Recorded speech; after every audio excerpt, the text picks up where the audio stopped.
Hari ini Armada Laut Hitam merayakan hari jadi ke-240 pendiriannya.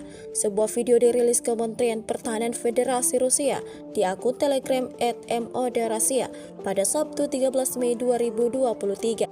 Diketahui dari sejarah Angkatan Laut Rusia bahwa 3 garis putih pada keras seragam pelaut melambangkan 3 kemenangan utama Armada Rusia dalam pertempuran Laut Gangut, Chuzhmy, dan Sinop.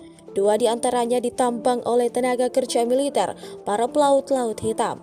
Selama Perang Patriotik Hebat, tradisi militer yang mulia membantu orang-orang Laut Hitam bertempur sampai mati dalam mempertahankan Odessa dan Sevastopol, mempertahankan Kaukasus selama operasi pendaratan Kerch Feodosia, dan dalam pertempuran di Malaya Zemlya. Orang-orang Laut Hitam menenggelamkan lebih dari 800 kapal, perahu, dan kapal musuh melakukan 24 operasi pendaratan. Saat ini, ketika negara Rusia sekali lagi melawan militan Ukraina yang telah mengangkat kepalanya, orang-orang Laut Hitam selama operasi militer khusus sebenarnya membuktikan kesetiaan mereka pada tradisi pertempuran armada yang gemilang.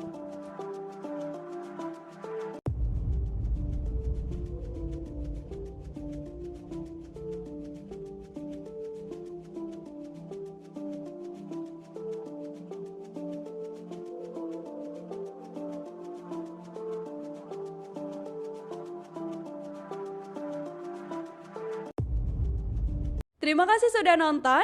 Jangan lupa like, subscribe, dan share ya.